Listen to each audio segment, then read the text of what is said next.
La mujer, el dragón y el niño. Es un pasaje que yo creo muchos ya han estado o han leído alguna vez, han escuchado de él. Así que vamos a entrar un poco hoy. Apocalipsis capítulo 12. Vamos a ver si nos alcanza el tiempo para estudiarlo todo. Si no, estudiaremos una parte y luego el otro domingo la otra parte. Apocalipsis capítulo 12, les hago un recuento rápidamente para los que se unen hoy. Juan es llevado al cielo en el Espíritu y empieza a ver todo lo que va a acontecer en el tiempo final. Así que ve sellos, trompetas que empiezan a sonar, y cada sello que se abre es un juicio, cada trompeta es un juicio. Y ahora llegamos a una parte, porque ya terminamos las trompetas, que es la mujer, el dragón y el niño. Apocalipsis 12 dice: y una gran señal apareció en el cielo, una mujer vestida del sol, con la luna debajo de sus pies, y una corona de 12 estrellas sobre su cabeza. Estaba encinta la mujer y gritaba estando de parto y con dolores de alumbramiento. Entonces apareció otra señal en el cielo. He aquí un gran dragón rojo que tenía 7 cabezas y 10 cuernos, y sobre sus cabezas había 7 diademas, y su cola arrastró la tercera parte de las estrellas del cielo y las arrojó sobre la tierra. Y el dragón se paró delante de la mujer que estaba para dar a luz, a fin de devorar a su hijo cuando ella diera a luz. Ella dio a luz un hijo varón que ha de regir a las naciones, que ha de regir a todas las naciones con vara de hierro, y su hijo fue arrebatado hasta Dios y hasta su trono. Y la mujer huyó al desierto, donde tenía un lugar preparado por Dios para ser sustentada allí por 1260 días. Entonces hubo guerra en el cielo. Miguel y sus ángeles combatieron contra el dragón, y el dragón y sus ángeles lucharon, pero no pudieron vencer, ni se halló ya lugar para ellos en el cielo. Y fue arrojado el gran dragón, la serpiente antigua, que es Satanás, el cual engaña al mundo entero. Fue arrojado a la tierra, y sus ángeles fueron arrojados con él. Quiero dejarlo hasta allí porque continúa el estudio. Entonces, este Apocalipsis capítulo 12 habla precisamente de esa lucha espiritual detrás de los eventos finales, detrás de los juicios de Dios. Así que este primer versículo que leímos dice: apareció en el cielo una gran señal, una mujer vestida de sol, dice, una mujer vestida de sol, con la luna debajo de sus pies, y sobre su cabeza una corona de 12 estrellas, y estando encinta, clamaba con dolores de parto en la angustia del alumbramiento. Esta mujer, hay varias interpretaciones, siempre me gusta decirles que hay varias interpretaciones. Algunos creen que se trata de María, pero no es María, obviamente no es María, por las descripciones que se dan, no es María. Es obviamente el Israel, es el pueblo de Israel. Así que esta mujer representa al pueblo de Dios en su totalidad, Israel en el Antiguo Testamento y la iglesia en el Nuevo Testamento. Esa vestidura de sol simboliza la gloria de Dios que cubre a esta mujer. La mujer es la figura clave en este capítulo 12 del libro de Apocalipsis, y viene cargada de un simbolismo profético que podemos interpretar acerca de lo que va a acontecer ya en el tiempo final, luego de los juicios de Dios. Y es necesario analizar todo el contexto histórico, también como las referencias bíblicas, para que podamos tener un poco de claridad en el asunto. El sol simboliza la gloria, la justicia y la presencia de Dios divina. Salmos capítulo 84, Salmos, los que tienen Biblia ahí en su casa pueden ir de pronto buscando. Salmos capítulo 84, versículo 11, dice: porque sol y escudo es el Señor Dios, gracia y gloria da el Señor, nada bueno niega a los que andan en integridad. Malaquías, el libro de Malaquías, el último libro del Antiguo Testamento, el libro de Malaquías, capítulo 4, versículo 2, me gusta, y voy a leer hoy las referencias bíblicas para que podamos también tener un poco de claridad en esto. Malaquías, capítulo 4,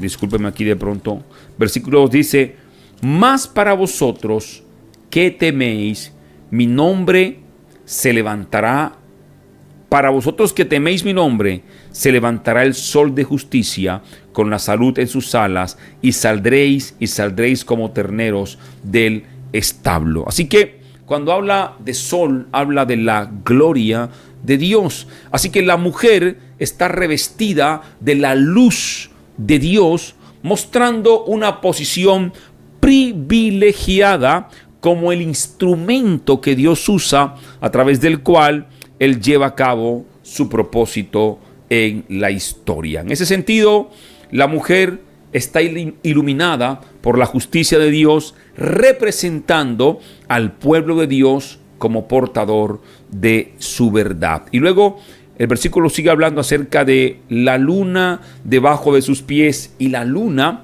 es el reflejo del sol, pero también es cambiante, representa lo temporal y lo terrenal. Algunos creen que la mujer, al tener la luna bajo los pies, simboliza un tema de autoridad, un tema de victoria sobre las cosas de este mundo.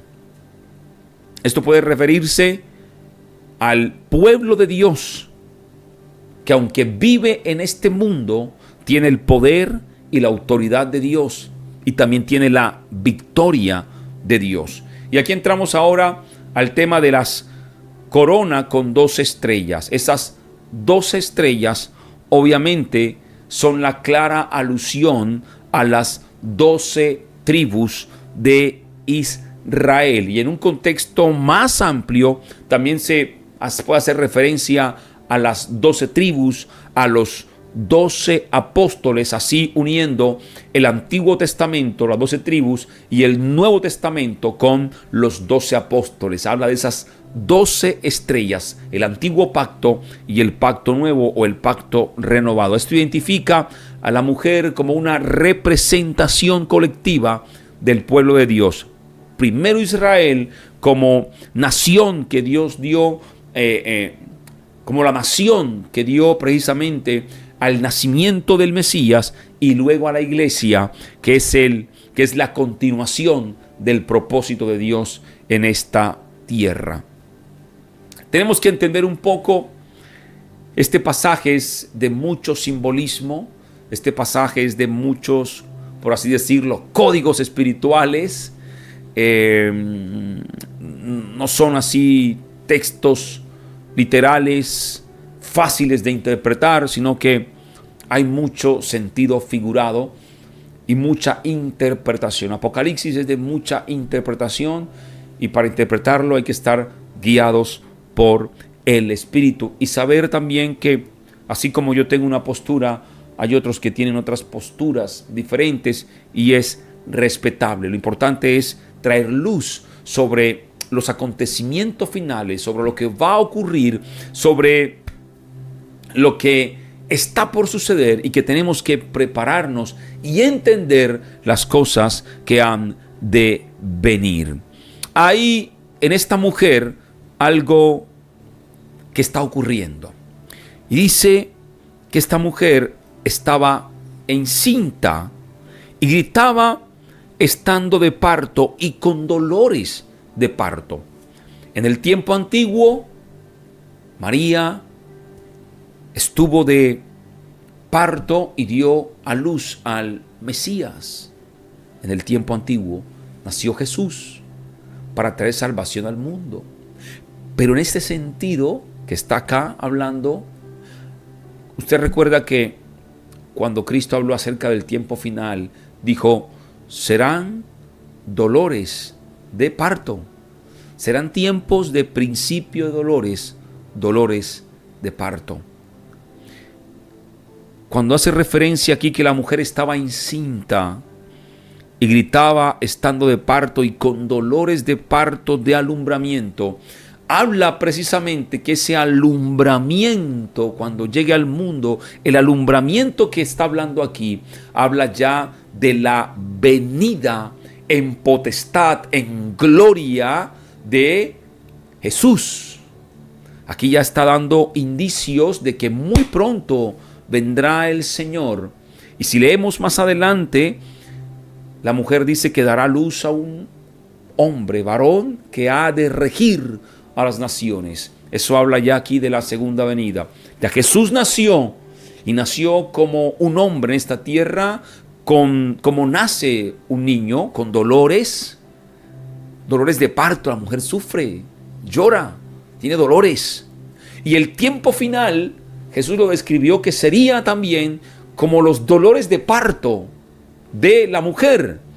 Y aquí habla de una mujer que está encinta para dar a luz, dolores de parto. Así que yo relaciono que el alumbramiento de esta mujer es la venida del Señor a la tierra con gran poder y con gran gloria. Seguimos leyendo. Dice, entonces apareció otra señal en el cielo. He aquí un gran dragón rojo, el cual tenía 7 cabezas. El gran dragón rojo que tenía 7 cabezas y 10 cuernos. En este pasaje introduce la figura del dragón, una de las imágenes más impactantes y significativas del Apocalipsis. El dragón no es un personaje ficticio como un dragón que usted ve volando, sino un símbolo cargado de un símbolo espiritual muy cargado y profético que representa a Satanás. El dragón rojo está aquí representando a Satanás, a su obra destructora, a su obra dañina en la humanidad, en el ser humano. No es que sea un dragón como lo que usted ve en películas, no. Representa esa autoridad espiritual de Satanás sobre lo malo, sobre lo perverso.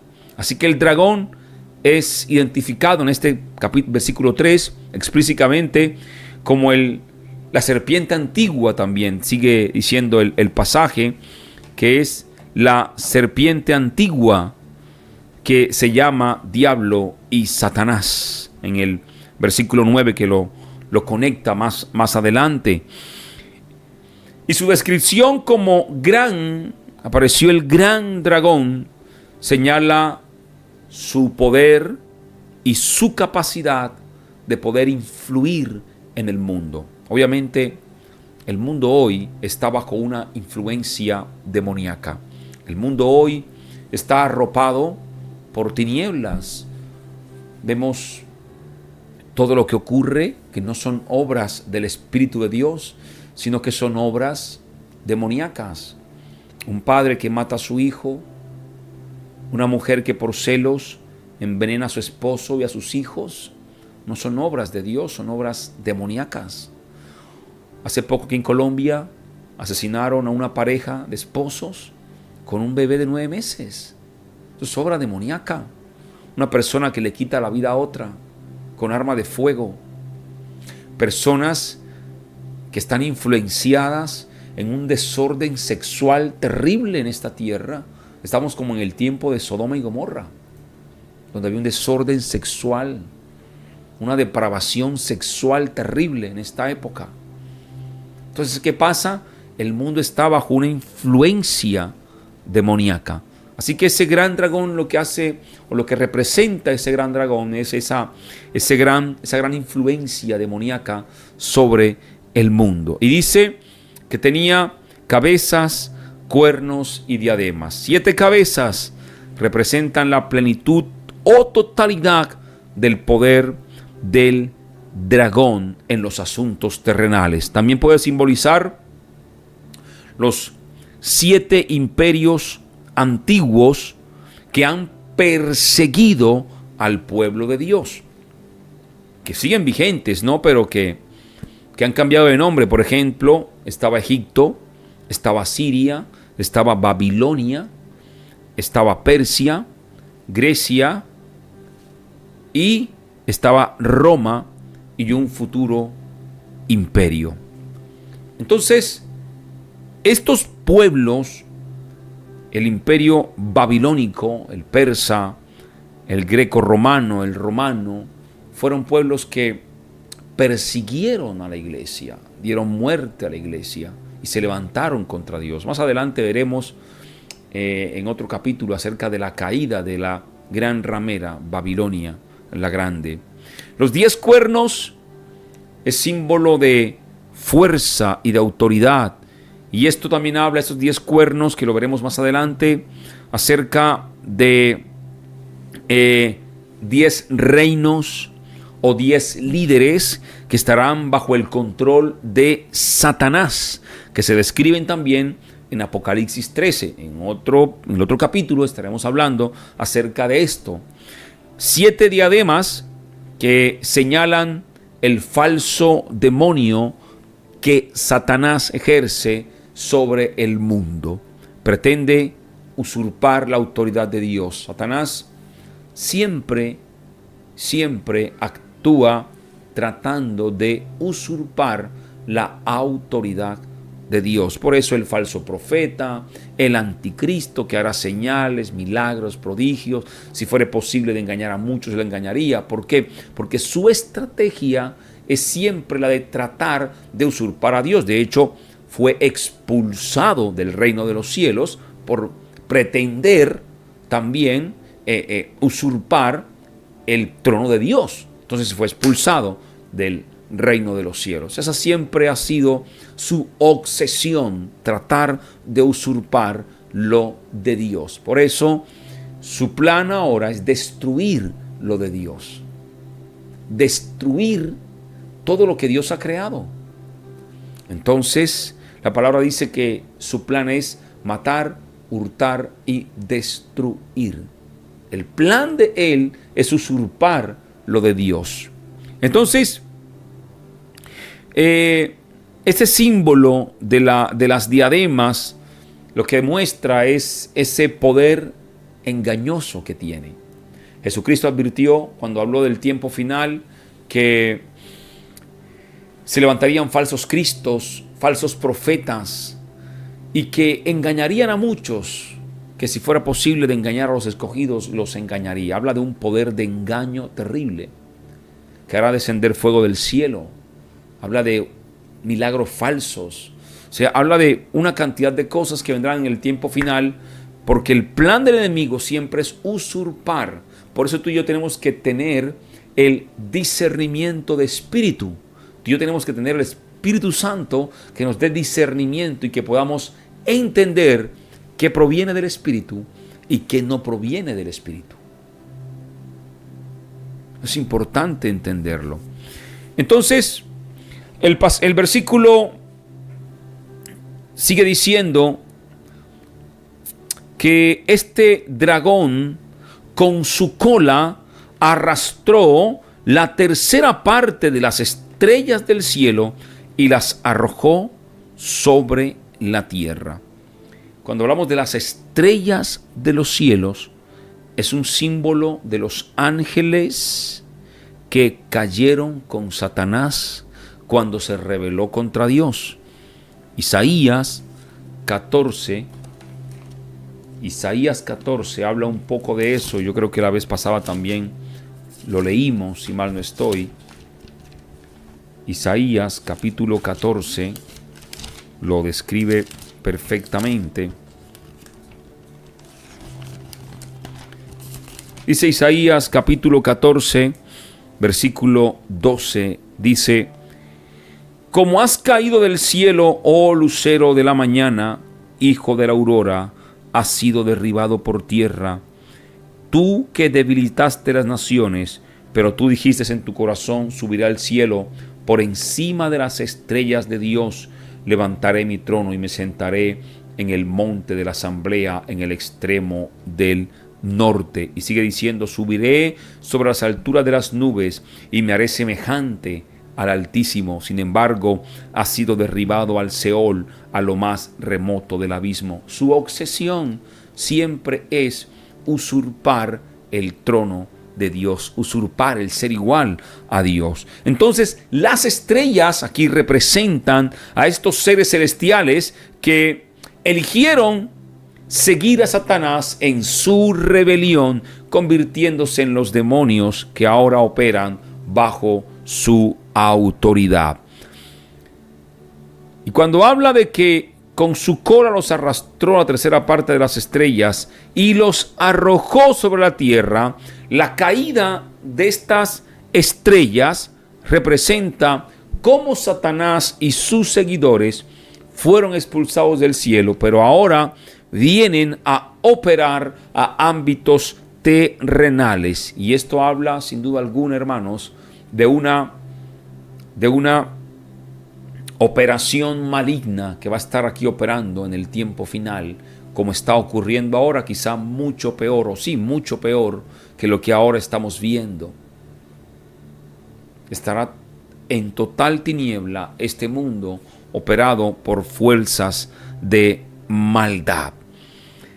El versículo 5 dice que ya la mujer da a luz a un hijo varón que ha de regir a todas las naciones con vara de hierro, y su hijo fue arrebatado hasta Dios y hasta su trono.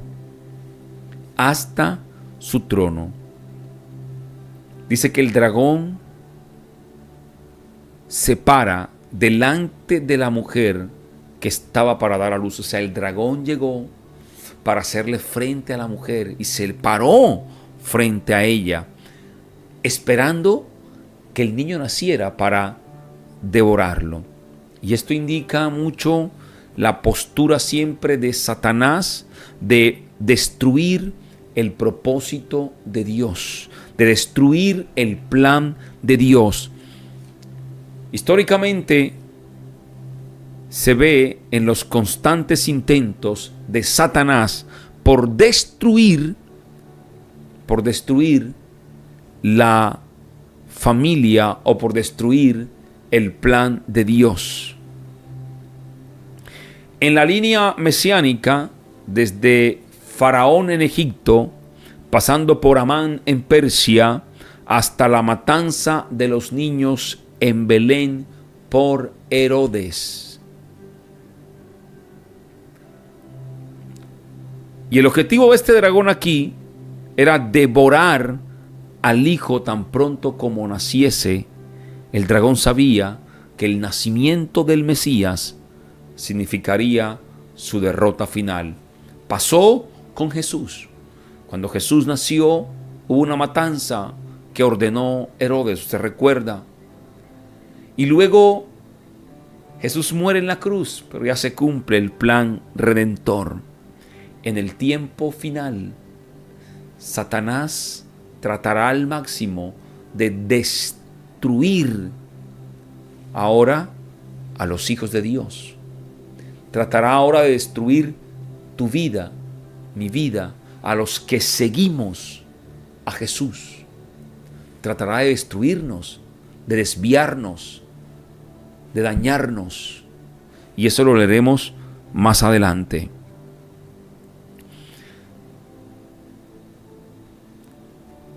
Satanás sigue todavía en este tiempo y con mucha más fuerza atacando para destruir tu vida, para que el propósito de Dios en tu vida no se cumpla, para que tu vida se frustre y se acabe y se dañe, tú te pierdas y tu familia se pierda.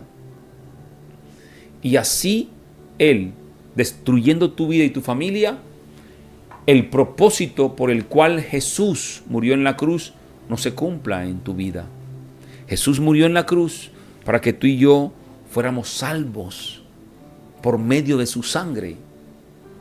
Pero si Él destruye tu vida, te logra desconectar de Dios, te logra romper la relación entre tú y Dios, entonces Él logrará su cometido con tu vida y tu familia, y es de destruirte.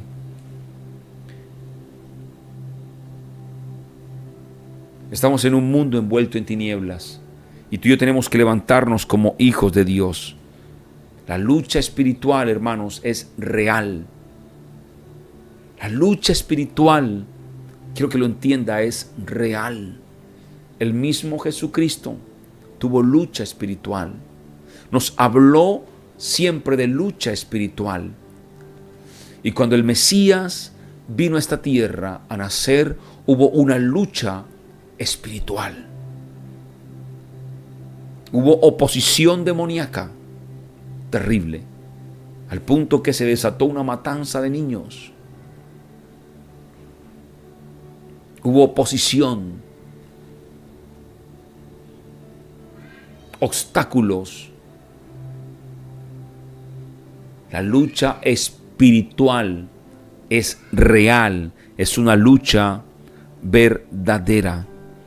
Efesios capítulo 6, versículo 12 nos recuerda que nuestra lucha no es contra, Efesios 6, 12 nos recuerda que tenemos que ser revestidos con toda la armadura de Dios para estar firmes contra las acechanzas del diablo, dice la palabra.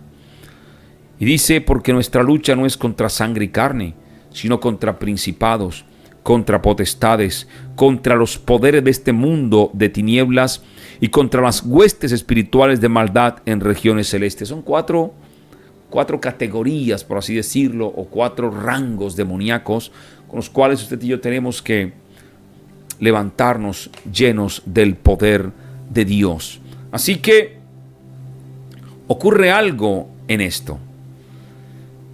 Versículo 5 dice, y ella dio a luz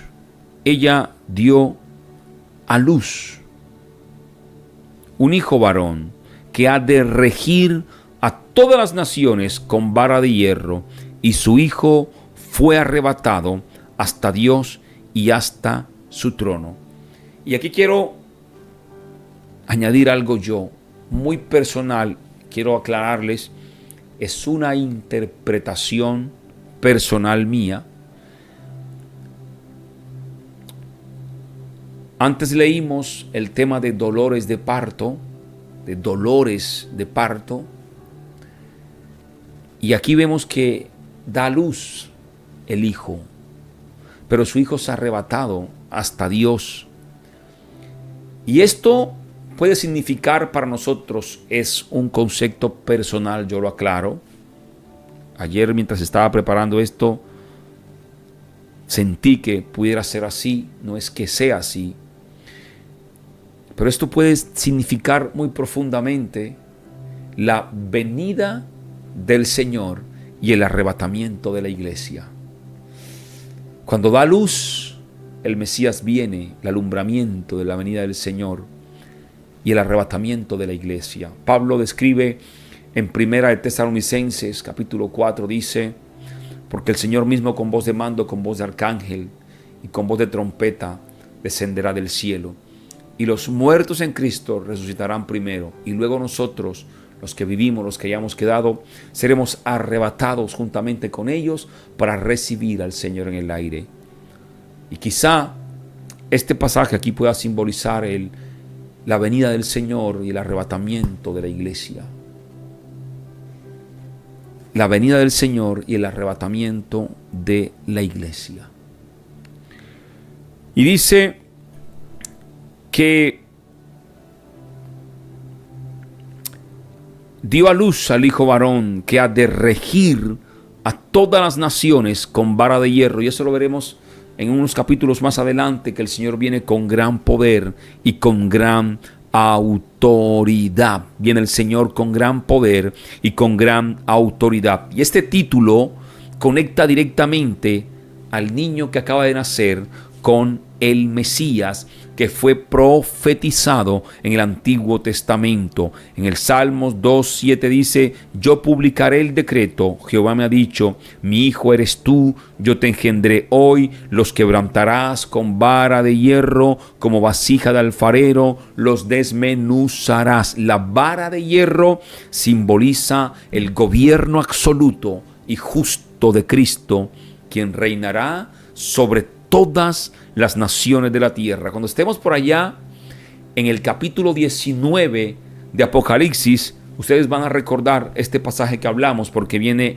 el Señor con gran poder, y dice: el Señor viene con gran poder y gloria montado en un caballo blanco para herir a las naciones con vara de hierro. Así que lo podremos ver más adelante. La vara de hierro simboliza ese gobierno absoluto sobre la tierra. Este nacimiento del cual hace referencia el versículo 5 es el cumplimiento de esa promesa, y yo creo muy particularmente que también hace referencia al cumplimiento de la promesa de la segunda venida de Cristo y del arrebatamiento de la iglesia. Yo creo profundamente que el Señor arrebatará a su pueblo muy pronto, y tenemos que estar preparados. Tenemos que estar preparados para un día, cuando la trompeta suene, irnos con el Señor, y así estaremos con Él. Mire lo que dice: el arrebatamiento del niño, la resurrección, la ascensión de Cristo a la diestra. Usted recuerda cuando Cristo nace, crece y luego es crucificado. Filipenses capítulo 2.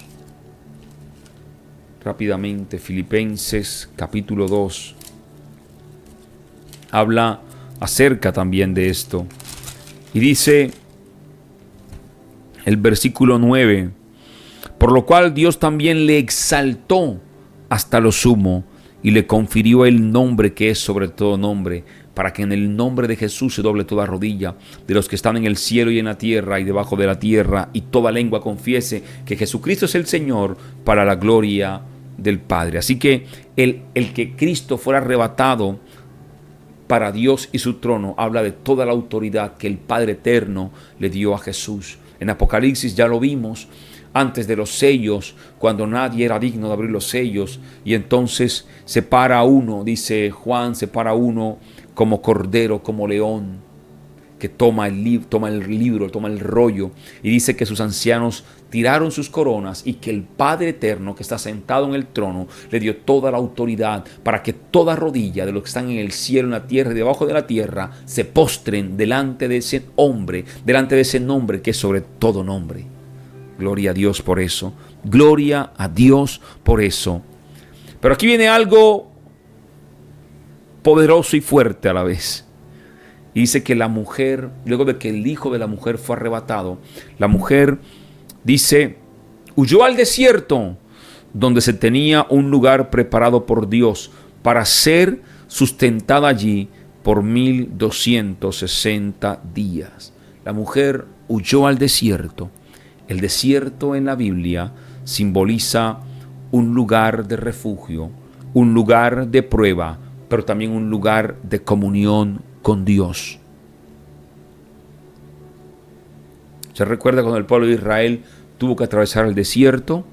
Fue un lugar donde fue probado Israel, pero fue un lugar que también se convirtió en refugio por Israel, pero también fue un lugar donde Israel tuvo la provisión de Dios. Y escúcheme, hay un pastor que viaja mucho a España, y él contó que en uno de sus viajes, que viaja a Israel, y que en uno de sus viajes a Israel, uno de los que estaba allí en el muro de los lamentos, le dijo que Israel, el pueblo de Israel que está próximo a firmar un tratado de paz, el pueblo de Israel, yo quiero decirle, hermano, Israel es el reloj profético de Dios para el tiempo final. Usted esté muy pendiente de lo que pasa en Israel, porque proféticamente pasan muchas cosas. Y el pueblo de Israel sabe y entiende que viene un tiempo de persecución para Israel. Y ellos tienen preparado en el desierto una cantidad de túneles, bodegas debajo del desierto en tierra que han preparado por años, y lo tienen con cantidad de alimentos, comida, una cantidad de cosas que han preparado para refugiarse en el desierto. Pero dice la palabra de Dios que la mujer huyó al desierto para ser sustentada allí por 1260 días. Eso habla de 3 años y medio. Y dice, pero no pudieron vencer, ni se halló lugar ya para ellos en el cielo. Y fue arrojado el gran dragón, la serpiente antigua que se llama el diablo y Satanás, el cual engaña al mundo entero, fue arrojado a la tierra y sus ángeles fueron arrojados con él. Esos 42 meses o 3 años y medio en la postura escatológica, hay algunos que este periodo corresponde a la gran tribulación. Corresponde a la gran tribulación en la cual la iglesia, como la mujer que está también en Israel, experimentará una persecución intensa, pero también será sostenida por Dios. Hay una postura escatológica, voy a hacer claridad en esto, que asegura que la iglesia no va a estar en un periodo de gran tribulación aquí en la tierra, sino que será arrebatada mucho antes. Otra postura sugiere que la iglesia va a estar en un periodo de unos cuantos juicios y a mitad del camino nos vamos con el Señor. Otra postura sugiere que la iglesia va a estar aquí durante todo el periodo, pero que durante ese periodo la iglesia va a ser sustentada por Dios, va a ser guardada por Dios, va a ser cubierta por Dios. Yo le digo, a mí no me importa cuál de las 3 posturas es la correcta. Lo que yo debo estar es preparado en Dios. Siempre yo les he dicho esto, porque veo mucha gente que se afana y se entusiasma con las posturas, aleluya. Eso no está mal, está bien, pero usted debe estar preparado espiritualmente. Independientemente de cuál sea la postura, prepárate en el Señor, en el Espíritu. Busca a Dios en oración. Aumenta tu fe. Que sea el Señor guiándote en lo que tienes que hacer. Que sea el Señor guiándote en lo que corresponde. Que sea el Señor hablándonos, guiándonos. Preparémonos espiritualmente en la fe. Y pues el Señor poco a poco irá revelando cómo van siendo los asuntos, y ahí el Señor nos irá dando fuerzas. No es pelear que yo tengo la razón, que yo sí, que es aquí, que es acá, que es no se trata de eso. Se trata de que podamos entender que estamos en el tiempo final, porque yo sí lo creo ya, estamos viviendo tiempos finales, pero que estemos preparados espiritualmente, porque de nada me sirve saber mucha escatología y no prepararme espiritualmente para lo que viene. De nada me sirve saber mucha palabra si yo no me preparo espiritualmente, buscando a Dios en ayuno, en oración, llenándome de su Santo Espíritu, para estar preparados para cuando la trompeta suene poder irme con el Señor. Amén. Entonces, algunos creen que la iglesia va a estar aquí, y al igual que la mujer que tiene que huir al desierto, la iglesia padecerá una persecución. Y claro que la iglesia va a padecer persecución, no sé en qué etapa, en qué momento del tiempo final, pero Cristo lo dijo, que vendría el tiempo en que vendría persecución para la iglesia, que tendríamos que huir, que si nos persiguen en una ciudad, huyamos a otra. Y eso habla que tenemos que prepararnos en la fe. Porque si usted y a mí nos toca huir, tenemos que tener fe. Viene un sacudimiento para la iglesia. Pero lo que viene para la iglesia es un despertar espiritual. Porque quizá tú y yo hoy estamos relajados aquí en el Señor. No oramos. Porque estamos bien económicamente, no oramos. Porque tenemos salud, no oramos. No nos conectamos con Dios. pero cuando viene el tiempo difícil es cuando corremos a orar, a buscar de Dios.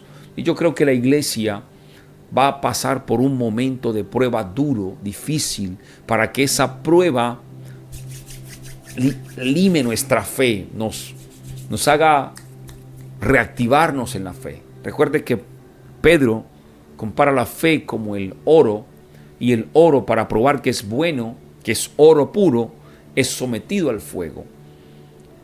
Y tú y yo a veces creemos que estar endeudados, una enfermedad es fuego. Quizás sí es prueba, pero hay un momento en que quizá nos toque vivir, en que tengamos que activar nuestra fe, porque lo que está viviendo el mundo es terrible. Aquí en Colombia han asesinado a varios pastores. En Canadá han encarcelado a varios pastores. En África y Europa a nuestros hermanos en Cristo los persiguen, los queman vivos. Esto parece locura, pero los están acribillando por tener a Cristo. Ya ellos allá están viviendo un momento de persecución terrible. Y nosotros aquí en América Latina, como no nos pasa nada, gracias a Dios, estamos entonces descuidados en la fe. No, tenemos que activarnos en la fe y buscar a Dios, porque sabemos que en cualquier momento sonará la trompeta y usted y yo tenemos que estar preparados para cuando la trompeta suene, nuestro oído esté afinado para irnos con el Señor. Amén.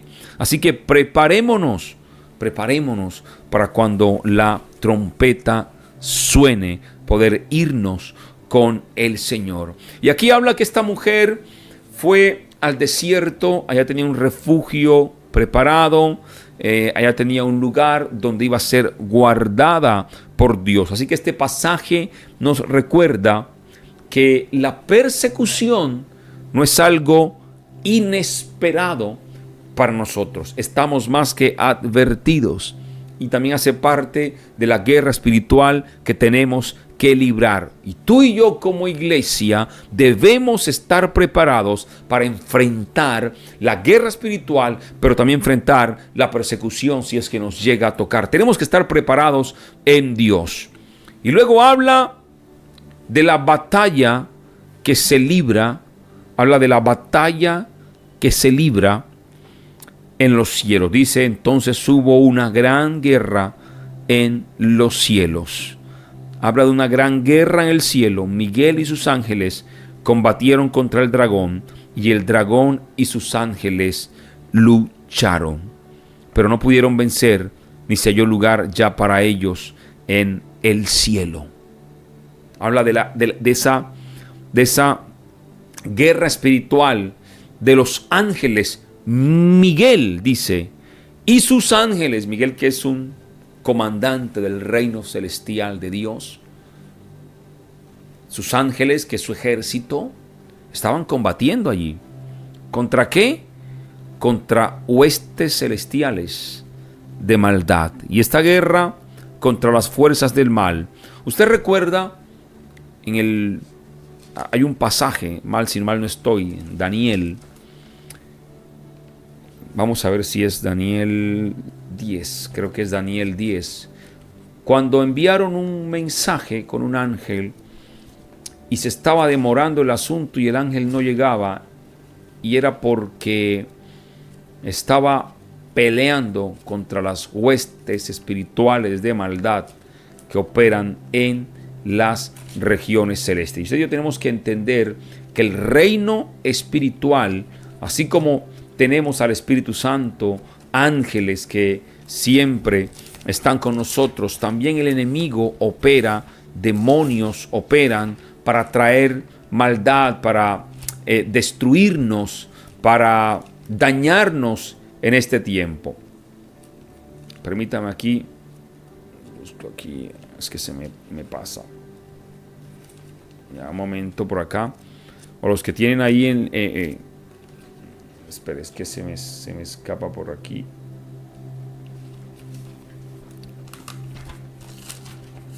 Ahora sí puede buscar Daniel 10.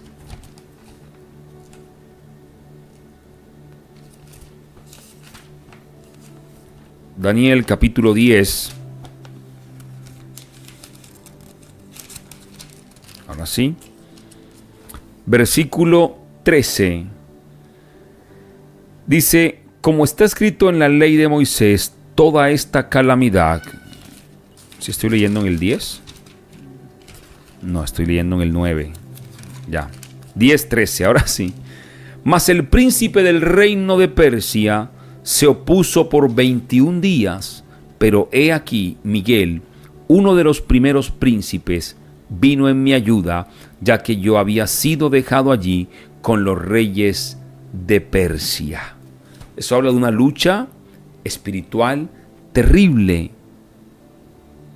que hay siempre en los cielos. Entonces, Miguel está combatiendo con sus ángeles en este tiempo final. Habla mucho de la lucha espiritual que tú y yo en este tiempo tenemos que librar. Habla mucho de la lucha espiritual, el conflicto celestial que siempre se presenta en el reino de los cielos y las fuerzas demoníacas lideradas por Satanás. No es solo una batalla física, es una batalla, una lucha espiritual. Tenemos que poderlo entender.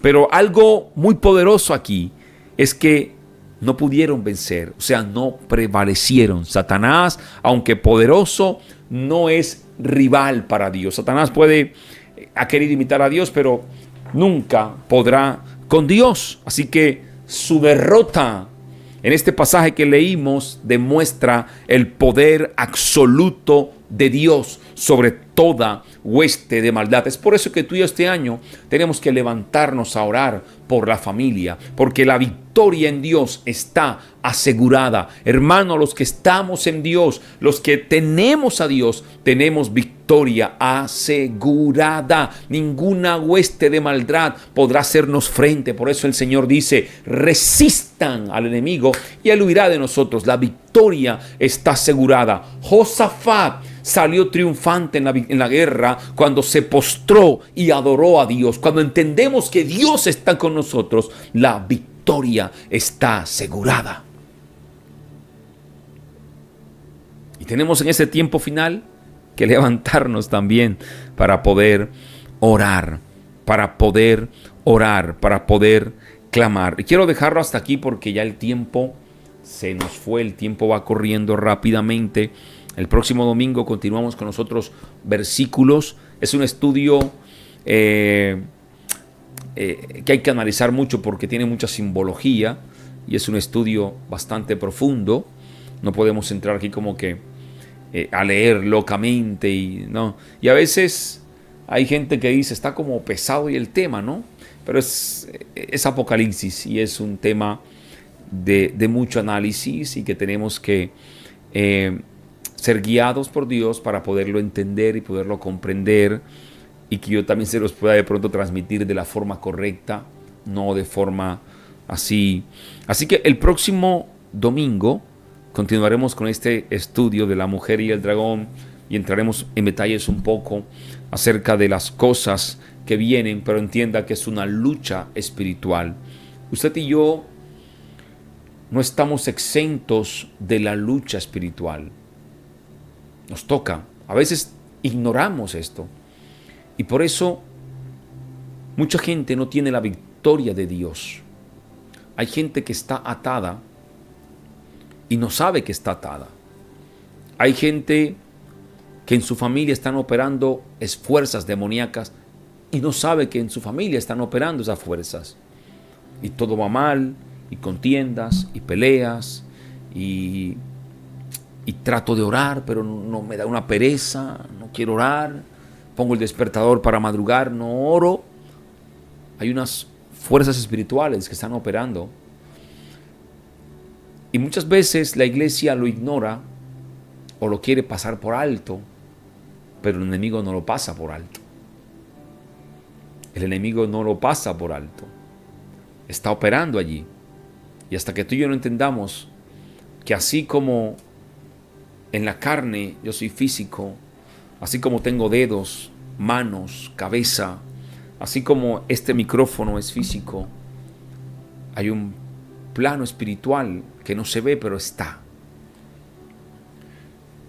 Por ejemplo, a esta hora ahí en su casa hay una onda, una señal de internet que usted no ve.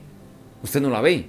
Es decir, usted no ve no ve la onda que está llegando de internet. No la ve. Pero usted tiene un aparato que se llama módem. Y ese módem está diseñado para captar la onda de internet.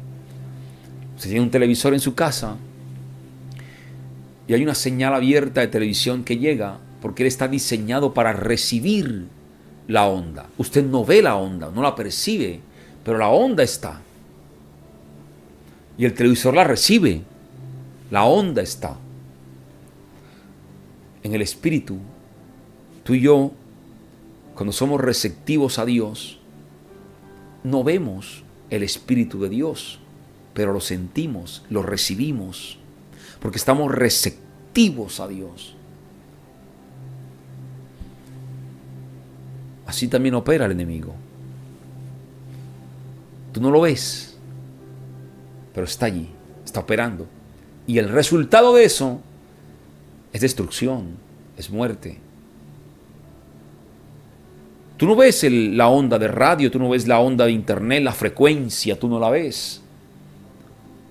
Pero si tú compras un radio, lo prendes, notarás que ese radio toma la señal. El televisor toma la señal, el modo de internet toma la señal. Porque ahí está la frecuencia. En el espíritu se siente. Tú no llegas a casa y dices a veces, se siente un ambiente pesado en esta casa. Ese ambiente pesado son fuerzas demoníacas que están operando. Pero a veces llegas a lugares y dices, se siente la presencia de Dios. Porque está la presencia de Dios. Y este año oramos para que cuando tú llegues a casa, digas, se siente la presencia de Dios en mi casa. Se siente la unción de Dios en mi casa, en mi familia, en mis hijos. Hay una lucha espiritual. Este pasaje que leímos de Apocalipsis, capítulo 12, es toda una guerra espiritual. La mujer dando a luz, el dragón con todos sus demonios para tratar de quitarle al niño. El niño es arrebatado al cielo y luego el demonio viene a atacar a la mujer tiene que huir. Es una lucha espiritual. Pero también será en el tiempo final una lucha terrible contra Israel, contra la iglesia, pero también obviamente guiada por espíritus de maldad. Y tú y yo tenemos que entenderlo. Pero este pasaje sigue diciendo que hay una victoria de Dios. Hay una victoria de Dios. Y también es espiritual, porque Miguel y sus ángeles vencieron. Eso habla de la victoria de Dios. Entonces yo creo que la victoria de Dios estará en tu casa, estará en tu familia, estará en tus hijos, estará en tu cónyuge. Y tú y yo tenemos que levantarnos como hombres y como mujeres de Dios para seguir peleando esta batalla final. El próximo domingo continuaremos, porque sé que hay algunos aquí en Colombia que ya tienen que ir a preparar el almuerzo. Otros dicen, hermano, ya se le está pasando el tiempo, hermano, apúrese. Entonces vamos a orar y pedirle a Dios que nos ayude. El próximo domingo continuaremos. Amén. Padre, gracias por tu palabra en este tiempo. Gracias por tu amor, por tu misericordia. Gracias, Señor, porque tú nos hablas a través de tu palabra en estos tiempos. Señor, gracias por cada uno de mis hermanos que hoy se pudo conectar, los que no, bendícelos, Padre, y te pido que tu presencia esté con ellos. Padre, que este día, esta semana, Dios, podamos crecer en el Espíritu, podamos madurar en el Espíritu y podamos, Dios, entender lo sobrenatural tuyo, Padre, y podamos también nuestros ojos espirituales ser abiertos y poder entender, Señor, la guerra espiritual que se libra. Ayúdanos a poder perseverar en medio de la prueba, en medio de la dificultad. Ayúdanos, Padre, a poder avanzar, a poder crecer y que podamos cada día, Dios, afirmar nuestra fe en ti, Padre. Te lo pido en el nombre de Jesús. Gracias, Señor. Gracias, Padre. Amén y amén. Mis hermanos, Gracias por orar por nosotros. Gracias por siempre estar allí también apoyándonos. Les espero el día martes, jueves y viernes. No se les olvide, estén orando por los 100 días, porque cuando los vayamos